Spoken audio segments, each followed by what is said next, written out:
Young.Tycoon.Without.Tribalism. I'm happy to stand before you all today. You all look lovely. Kabu Eric Morethi, at the names that I found myself being called, but if I were probably given the chance to name myself, I could have named myself Young Tycoon, and I'm sure that M-Pesa could have been my daily customers. Anyway, that aside, as indeed saisi na hata Bob ako wapi, alishatuacha zi, alituachia miradi na overseas, alipandishiwa pale Korioko, anacheza dimba na Angels, mafootballers wacheze dimba na Safaricom. Anyway, that aside, 1 year, 1 month, 1 week ago, majority of us, if not all of us, were up by 6 a.m. for none other business than to exercise our democratic right. Well, elections, period. It was done well, but my main query is, we always have to identify ourselves with our third names, especially once this time triggers, as though we are living in the pre-colonial period. What will be even from a locality whereby you all know what I mean. Of course, nina jina ya pili different from the other. Maybe Amotieno among the Waigoros, or maybe Ruto among the Railas. Sina raha ila kilio na tulishasema ipepe. Of course, it's in our national anthem. Green, peace is lacking. But of course, red is amplifying and it's bloodshed. But who against who?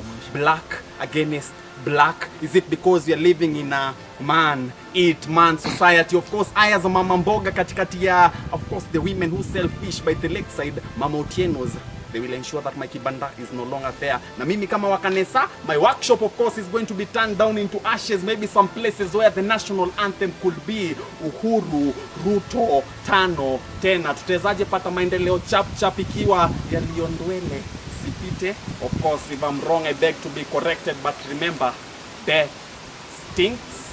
Tujiangalie tuko pabaya kuliko jana. Well, that aside, of course, our heroes and sheroes, our departed heroes and heroines, I'm trying to question myself one thing. I hope I'm going to get the energy, maybe script something right about you once the right time comes. It's never even appealing to think of this topic called death. Indeed, death stinks. But what happens, especially in the pre-colonial period?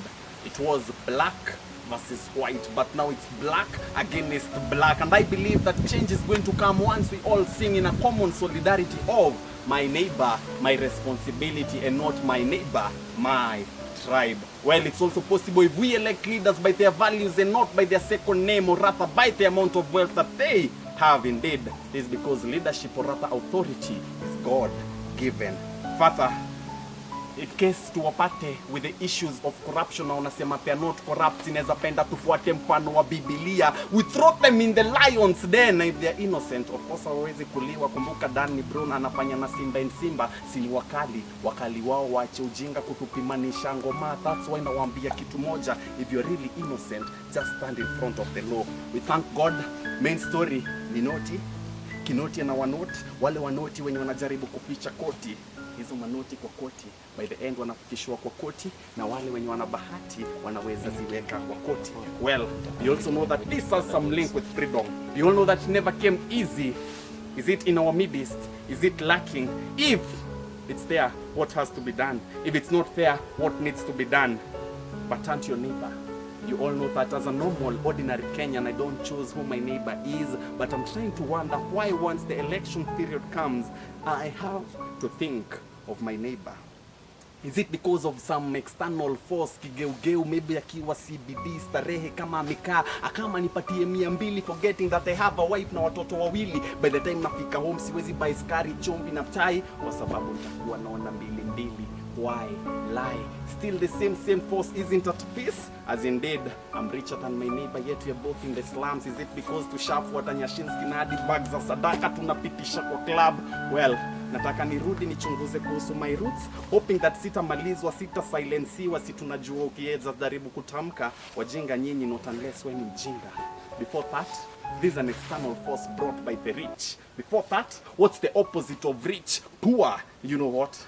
Never say poor people's land, as indeed we are not living in a poor people's land. That's why nataka nikutembeze nikuzururishe Kenya. Turuka na ukatai Turukana kuna maji na ndo nataka tuende tukate. Before that, mbona hawana maji?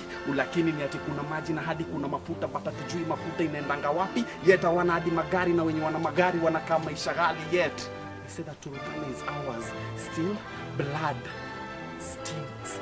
Death stinks. Turkana is ours. But remember, before you get to live at some point, you don't have to know who your neighbor is. Bullshit, trash. You get over there, but as you grow, tukiwa watoto, tukiwa wachanga, tulikuwa tunacheza bila kujua story ya ukabila. Why is it brought to us? Why is it planted in us? Why can't we uproot it? That's why I say, young tycoon without tribalism. Forget, if you're hopeless, you might be hopeless thinking that you're rich. Rich indeed, but remember Kenya is rich. 47 counties rich indeed. Makosa nimalizwe na AK-47 because of that external force, forgetting that leaders cannot change. Leaders will change once.